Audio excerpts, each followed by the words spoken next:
It was a quiet evening in a small, peaceful town. The sun had just set, painting the sky in shades of orange and purple. A woman in her early 30s was sitting in her cozy living room, sipping tea and watching her 8-year-old son play with his toy cars on the floor. Life wasn't perfect, but it was hers, and she was content. She had worked hard to build this little world for herself and her son after facing many challenges in life. Her son was her everything, her reason to smile, her reason to keep going. As she watched him laugh and push his toy car across the floor, she couldn't help but feel a surge of pride. He was a bright, curious child with a heart full of kindness. She often wondered how she got so lucky to have him in her life. Little did she know, her world was about to be turned upside down. There was a knock at the door. It wasn't the usual gentle tap of a neighbor or the cheerful ring of a friend. This knock was firm, almost urgent. She hesitated for a moment, glancing at the clock. It was past 7 in the evening, and she wasn't expecting anyone. Her son looked up from his toys, his eyes wide with curiosity. "Who is it, Mom?" he asked, his voice soft and innocent. "I don't know, sweetheart," she replied, trying to sound calm. "Stay here, okay? I'll check." She walked to the door, her heart beating a little faster than usual. When she opened it, she saw 2 strangers standing on her porch, a man and a woman, both dressed in formal clothes. They looked serious, almost somber. The woman had a folder in her hands, and the man stood slightly behind her, his expression unreadable. "Can I help you?" the mother asked, her voice cautious.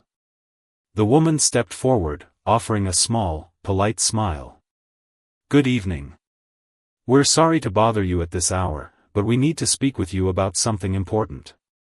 May we come in?" The mother hesitated. Something about their demeanor made her uneasy. She glanced back at her son, who was still playing quietly in the living room. She didn't want to cause a scene or scare him, so she nodded and stepped aside, allowing them to enter. The strangers walked in, their eyes scanning the room before settling on the little boy. The woman's gaze lingered on him for a moment too long, and the mother felt a pang of discomfort. She quickly moved to stand between them and her son, her protective instincts kicking in. "What's this about?" she asked, her tone firmer now. The woman took a deep breath, as if preparing herself for what she was about to say. "We understand this might come as a shock, but we have reason to believe that your son may not be your biological child." The words hit the mother like a punch to the stomach. She stared at the woman, her mind racing. "What are you talking about? Of course he's my son. I've raised him since he was born." The man stepped forward this time, his voice calm but firm. "We don't mean to upset you." The next morning, the mother woke up feeling like she had barely slept.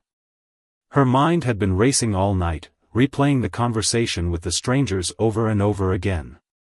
She kept glancing at her son, who was sitting at the kitchen table, happily eating his cereal. He was so innocent, so unaware of the storm brewing around him. She couldn't shake the feeling that her world was about to change forever. After dropping her son off at school, she decided to take action. She couldn't just sit and wait for the strangers to return with more questions or demands. She needed answers, and she needed them now. Her first stop was the local hospital where her son had been born. The hospital was a small, modest building on the edge of town. She had been there many times over the years, for checkups, vaccinations, and the occasional fever scare. But this time, it felt different. This time, she wasn't there as a worried mother, she was there as a woman searching for the truth. She approached the front desk, her hands trembling slightly.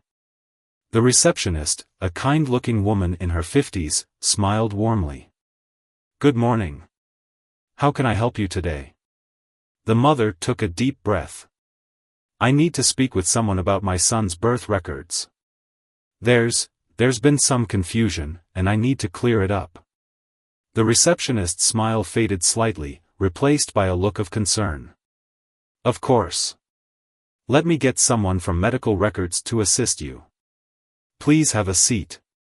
A few minutes later, a man in a white coat appeared. He introduced himself as the hospital's records administrator and led her to a small office. The room was cluttered with files and paperwork, but he quickly found what he was looking for, a thick folder with her son's name on it. Here we are, he said, opening the folder. Everything from his birth is right here. What exactly are you looking for? The mother hesitated, unsure of how much to share. I need to confirm that there were no mistakes during his birth. Is there any chance that something could have gone wrong? Like a mix-up or something? The man's eyebrows shot up in surprise. A mix-up? That's highly unlikely. We have strict protocols in place to ensure that doesn't happen. But let's go through the records together, just to be sure. They spent the next hour reviewing every detail of her son's birth, the time, the date, the attending doctors and nurses, even the room number. Everything seemed to be in order. There was no mention of any complications or irregularities.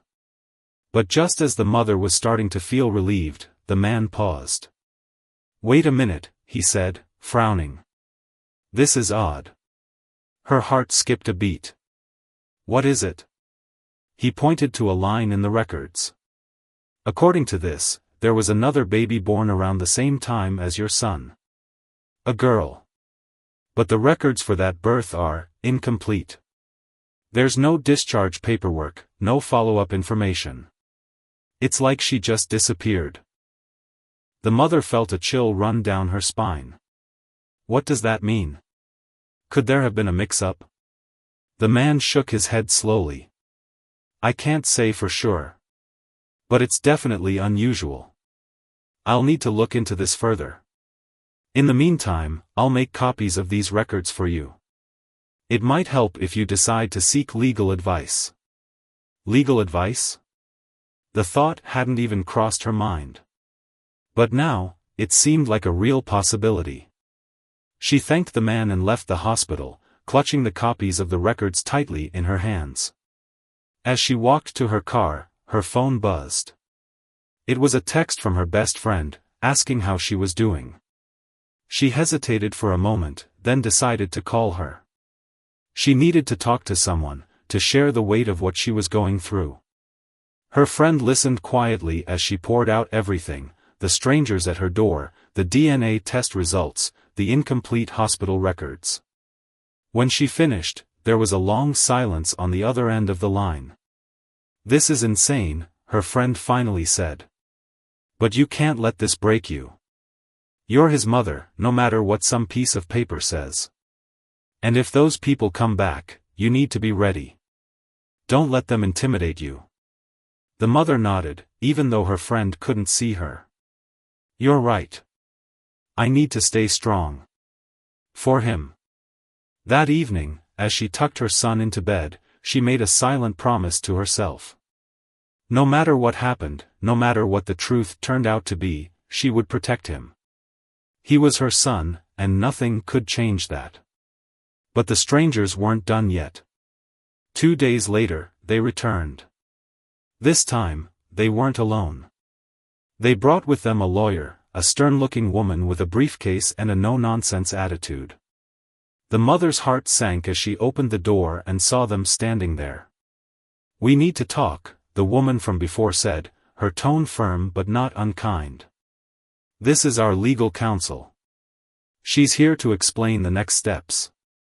The mother stepped aside, her mind racing. She knew this wasn't going to be easy, but she was determined to face it head-on.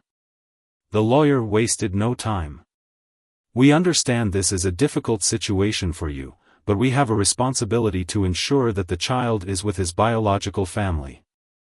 The DNA test results are clear, and we're prepared to take this to court if necessary. The mother felt a surge of anger. You can't just take him away from me. I've raised him for 8 years. He's my son. The lawyer's expression softened slightly. We're not trying to be cruel.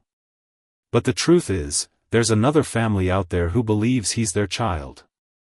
And they deserve to know the truth, just as much as you do. The mother's heart ached at the thought. Another family? Another mother who had loved and lost a child? It was too much to process. But she wasn't ready to give up. Not yet. The days that followed were a blur of emotions and sleepless nights. The mother couldn't stop thinking about the lawyer's words, "There's another family out there who believes he's their child." The idea haunted her. She had always believed her son was hers, completely and unquestionably. But now, doubt crept into her heart like a shadow, darkening every moment she spent with him. She decided to take her friend's advice and seek legal help. She found a family lawyer in town, a kind but no-nonsense woman who listened patiently as she explained the situation. The lawyer's expression grew more serious as the story unfolded. "This is a complicated case," the lawyer said finally. "If the DNA results are accurate, and if the other family decides to pursue custody, things could get messy. But we'll fight this. The fact that you've raised him for 8 years counts for something. The court will consider what's in his best interest." The mother nodded, but the words did little to ease her anxiety. She couldn't imagine a court deciding her son's future. He wasn't a piece of property to be handed over, he was a little boy with a heart full of love and dreams. A week later, the strangers returned, this time with a request that shook her to her core. "We'd like you to meet the other family," the woman said gently. "They've been searching for their child for years. They deserve to see him, even if it's just once." The mother's first instinct was to refuse. The thought of sharing her son with strangers, of letting them into his life, felt unbearable. But deep down, she knew she couldn't ignore the truth forever. If there was even a chance that her son belonged to another family, she owed it to him, and to them, to find out. Reluctantly, she agreed. The meeting was arranged at a neutral location, a small park on the outskirts of town. The mother arrived early, her son holding her hand tightly. He had no idea why they were there, and she hadn't found the words to explain it to him. How could she tell him that the life he knew might not be his own? The other family arrived a few minutes later. There were 3 of them, a man, a woman, and a teenage girl. The woman's eyes immediately locked onto the boy, and she let out a choked sob. The man put an arm around her, his own eyes glistening with tears. The mother's heart ached as she watched them. They looked like good people, kind, ordinary people who had been living with a hole in their hearts for years. She could see the pain in their eyes, the longing for the child they had lost. The strangers introduced everyone, but the words barely registered. The mother's focus was on her son, who was looking up at her with confusion. "Mom, who are they?" he asked, his voice small and uncertain. She knelt down to his level, her hands trembling as she held his. "These are some people who wanted to meet you, sweetheart. They're very nice." The boy nodded, but he stayed close to her, his trust in her unwavering. The other woman stepped forward, her voice shaking as she spoke. He's so beautiful. He looks just like his sister." She gestured to the teenage girl, who was standing quietly beside her. The mother's eyes flicked to the girl. There was a resemblance, the same dark hair, the same shape of the eyes. It was subtle, but it was there. Her stomach churned. The man cleared his throat, his voice thick with emotion. "We don't want to cause any trouble. We just want to know him. To be part of his life, if that's possible." The mother didn't know what to say. She wanted to scream, to grab her son and run far away from this nightmare. But she also couldn't ignore the pain in their eyes. They had lost something precious, just as she was terrified of losing something precious now. The meeting didn't last long. The boy was shy and quiet, unsure of what to make of the strangers. The other family didn't push, but the mother could see the longing in their eyes as they watched him. When it was over, the mother took her son home, her mind racing. She tucked him into bed that night, her heart heavy with guilt and fear. She had always believed she was doing the right thing by raising him, loving him, protecting him. But now, she wasn't so sure.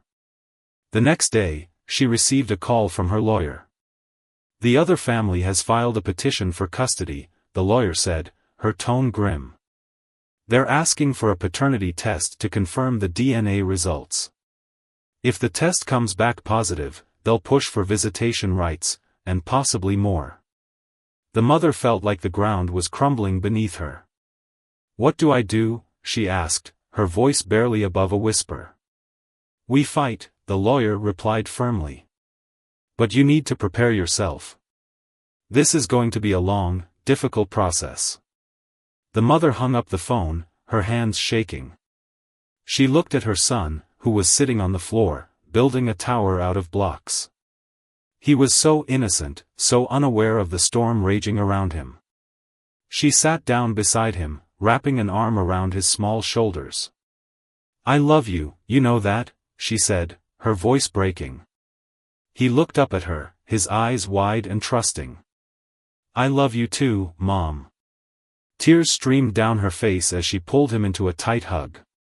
No matter what happened, no matter what the test said or what the court decided, she would always be his mother. That much, she was sure of.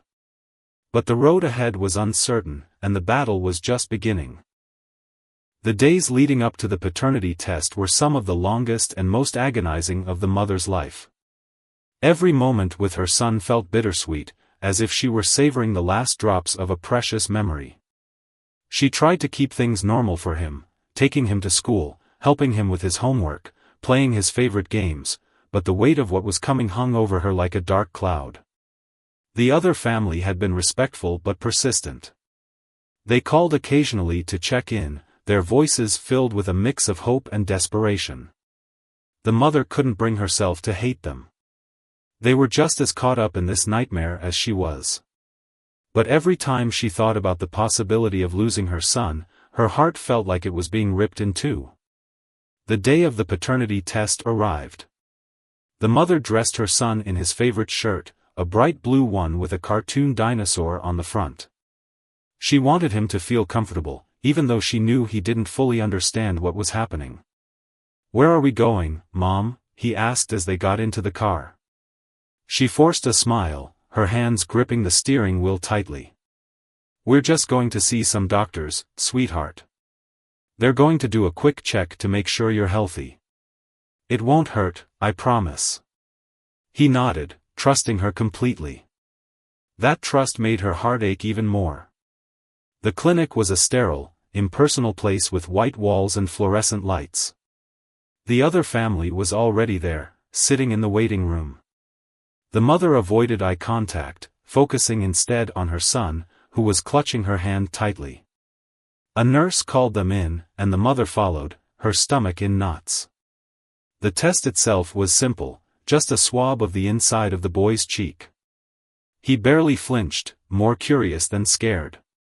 "All done," the nurse said with a kind smile. "We'll have the results in a few days." A few days.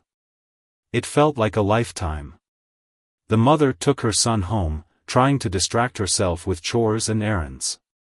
But no matter what she did, her mind kept drifting back to the test.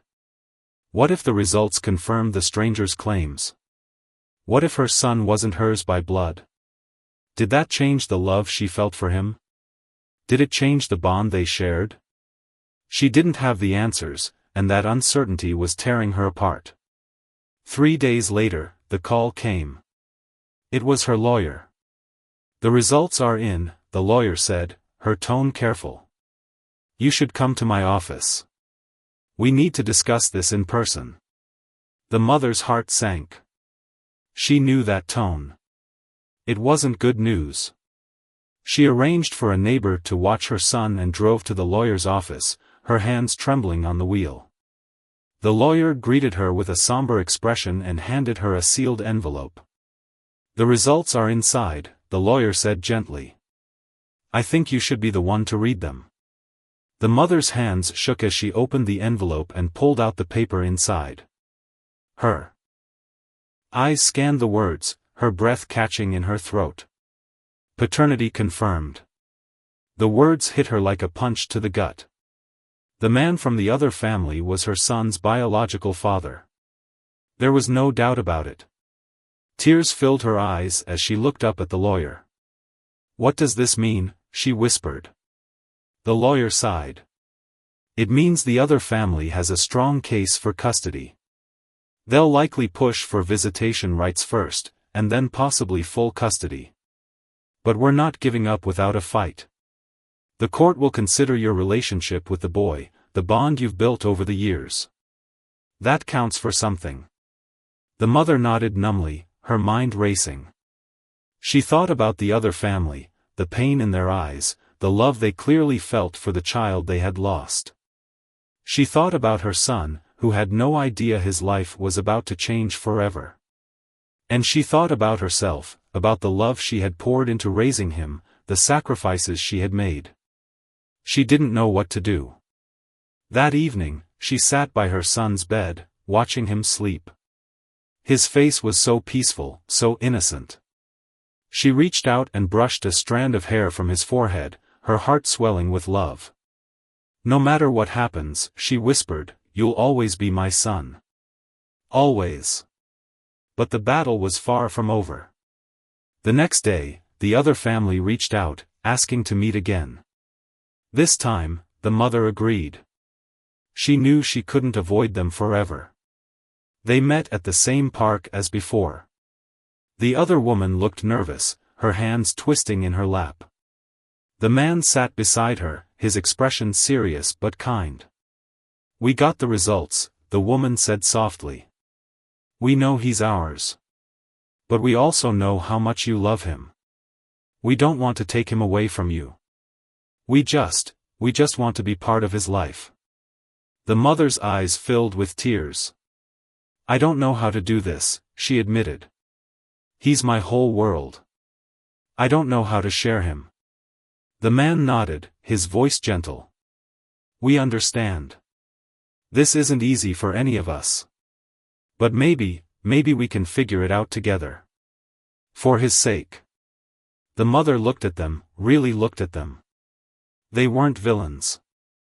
They were just people who had been living with a hole in their hearts for years. People who loved the same child she loved. "I need time," she said finally. "This is all so much to process.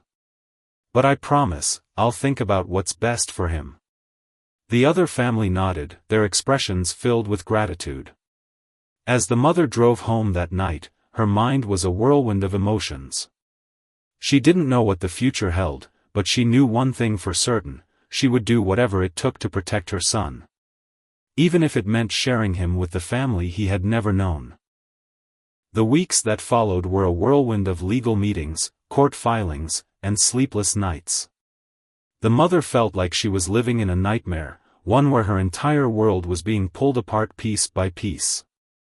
The other family had filed for visitation rights, and the court had agreed to hear the case. Her lawyer worked tirelessly to build a strong defense, emphasizing the bond between the mother and her son. "The court will consider what's in the child's best interest," the lawyer reminded her. "And you've been his primary caregiver for 8 years. That counts for a lot." But the mother couldn't shake the fear that it wouldn't be enough. The DNA results were undeniable, and the other family's pain was palpable. She knew they weren't trying to hurt her, they just wanted to be part of their child's life. But that didn't make it any easier to accept. The first court hearing was a blur. The mother sat in the courtroom, her hands clenched tightly in her lap, as the lawyers presented their arguments. The other family's lawyer spoke about the years of heartache and searching, about the undeniable proof of paternity. Her own lawyer countered with evidence of the strong, loving relationship she had built with her son. The judge listened carefully, her expression unreadable. When it was over, she announced that she would need time to review the case before making a decision. The waiting was torture. In the meantime, the mother tried to keep things as normal as possible for her son. She took him to school, helped him with his homework, and played with him in the evenings. But she could see the confusion in his eyes, the way he sometimes looked at her as if he could sense something was wrong. One evening, as they sat together on the couch, he turned to her and asked, "Mom, why do those people keep coming to see us?" Her heart ached at the question.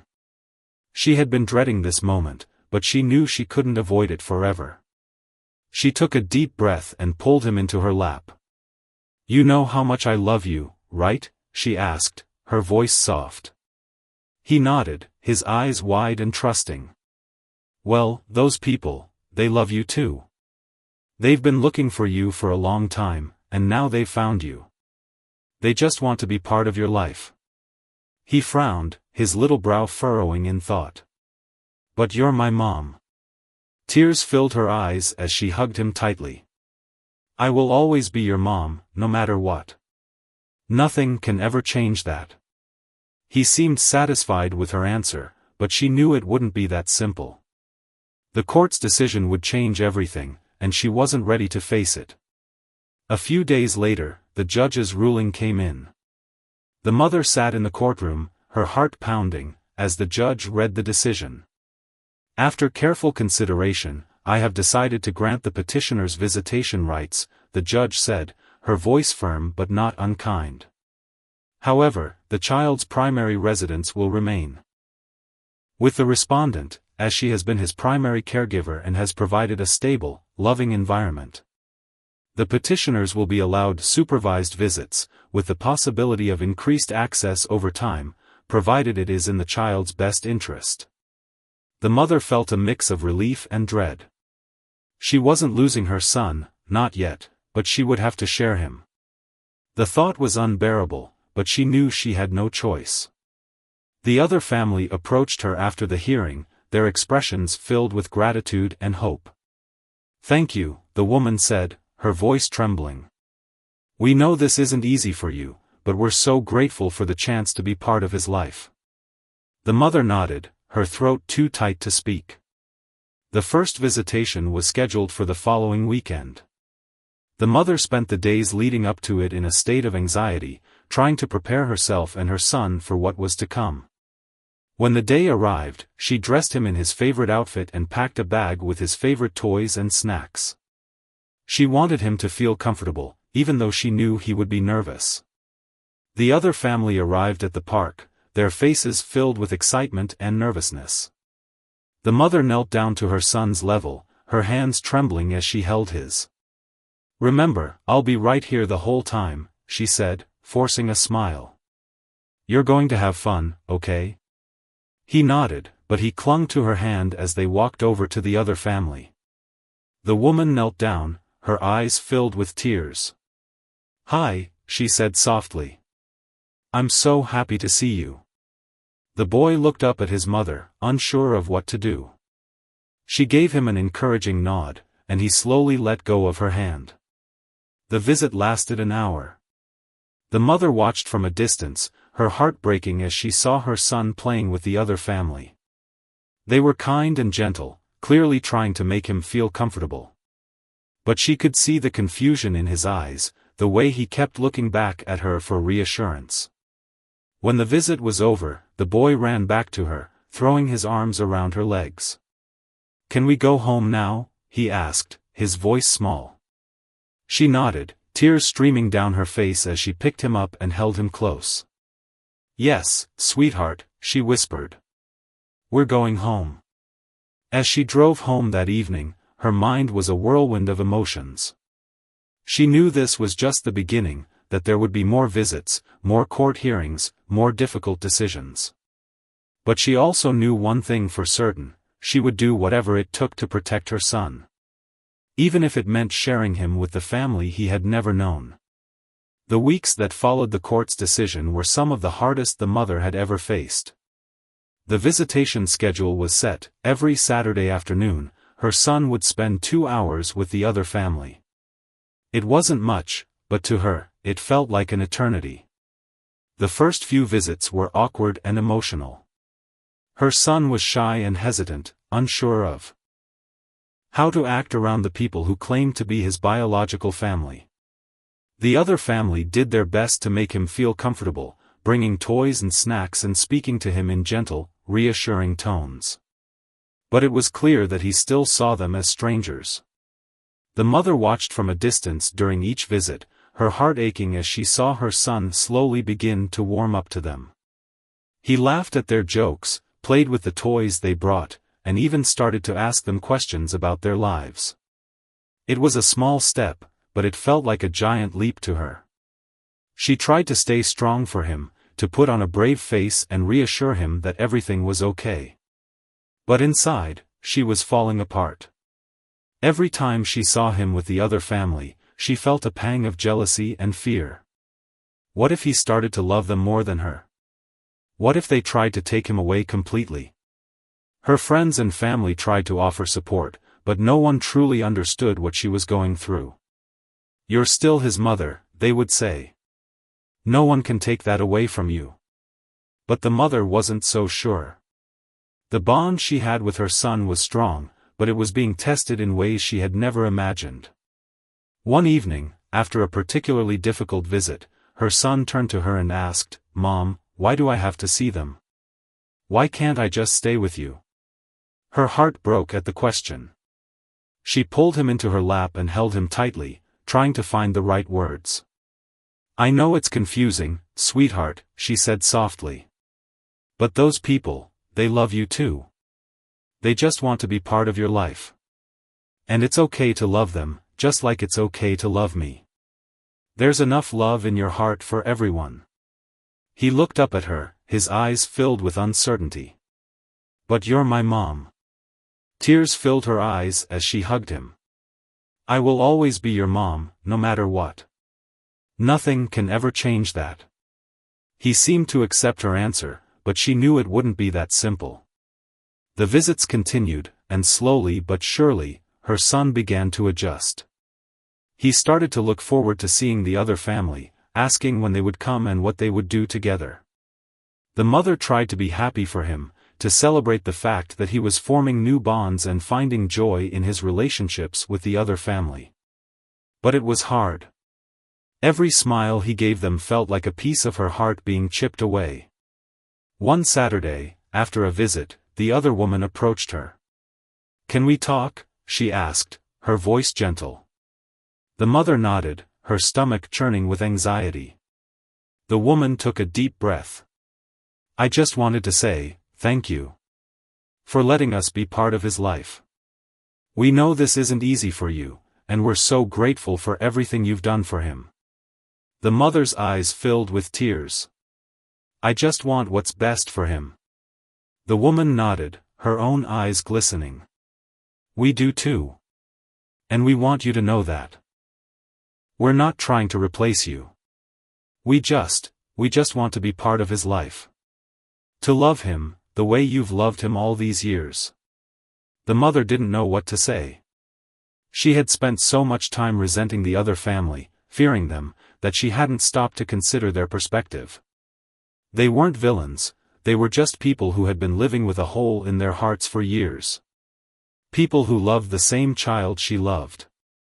"I'm trying," she said finally, her voice trembling. "But it's hard." The woman reached out and took her hand, squeezing it gently. "We know. And we're here for you, just like you're here for us. Maybe we can figure this out together." The mother nodded, tears streaming down her face. It wasn't a perfect solution, but it was a start. As the weeks turned into months, the mother and the other family began to find a rhythm. They communicated more openly, sharing stories about the boy and working together to make sure he felt loved and supported. It wasn't easy, but it was progress.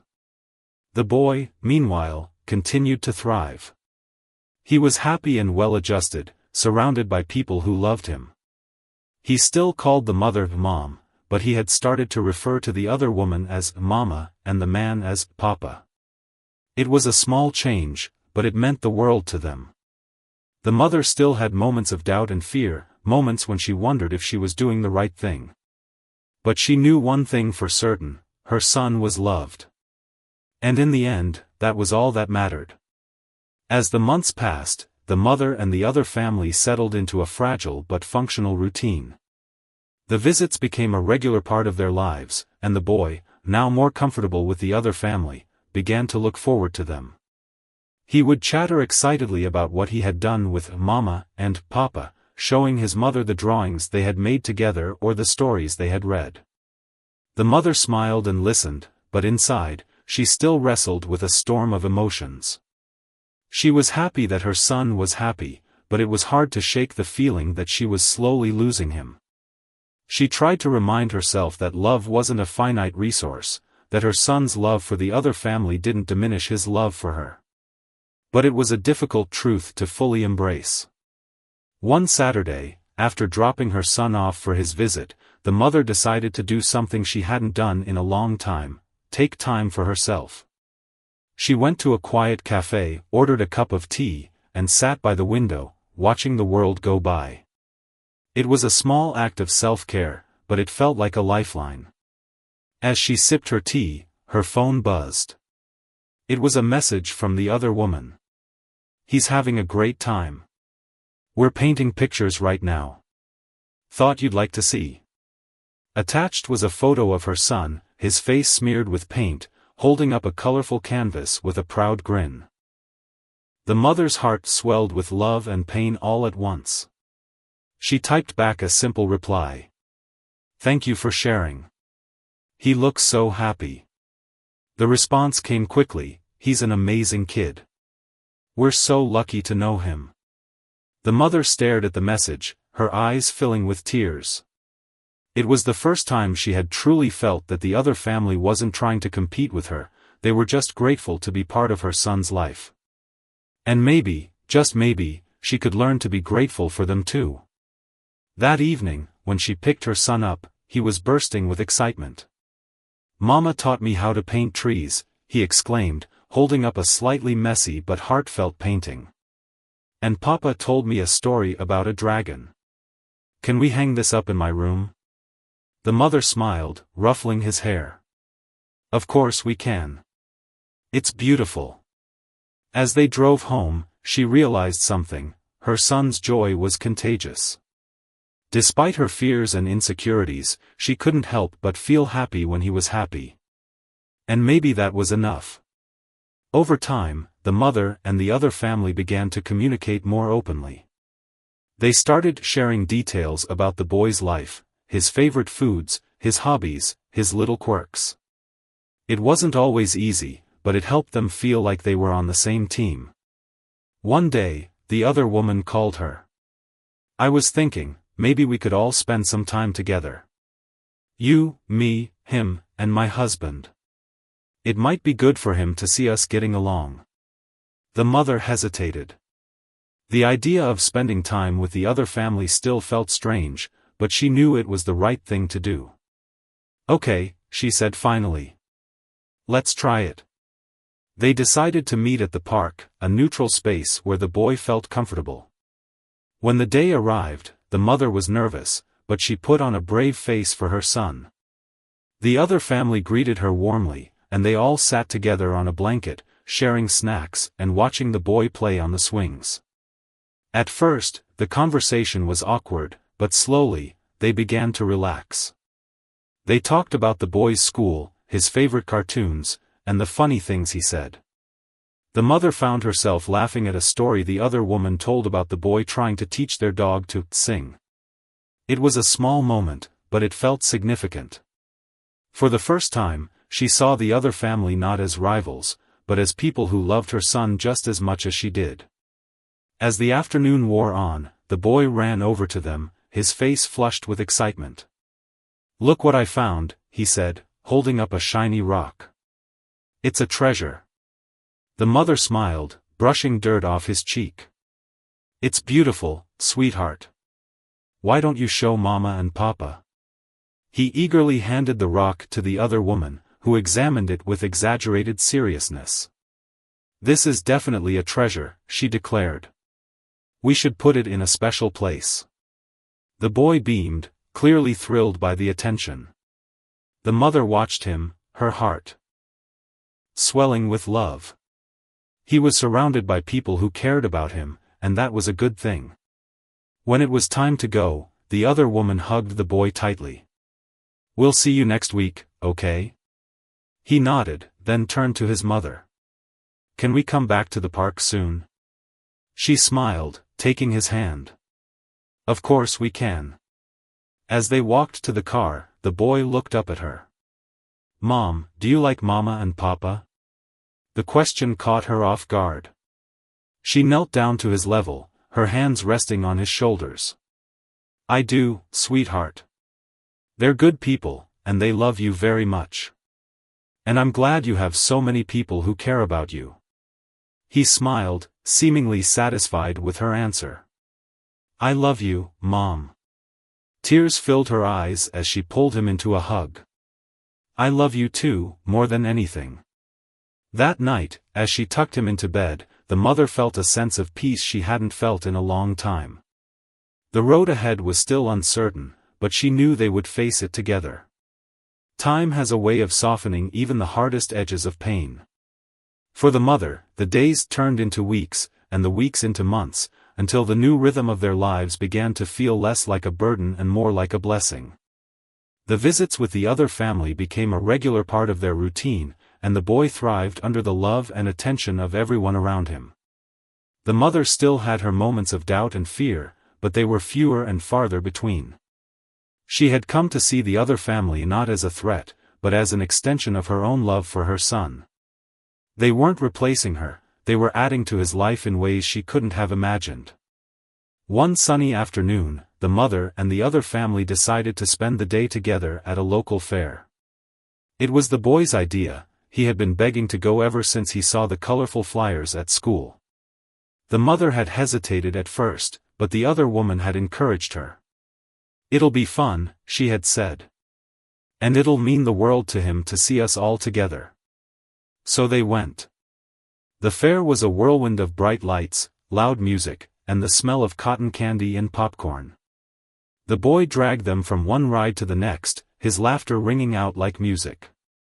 The mother watched him, her heart swelling with love and pride. At one point, the boy ran ahead to a game booth, leaving the adults to follow behind. The other woman turned to the mother, her expression soft. "He's so happy," she said. "Thank you for letting us be part of this."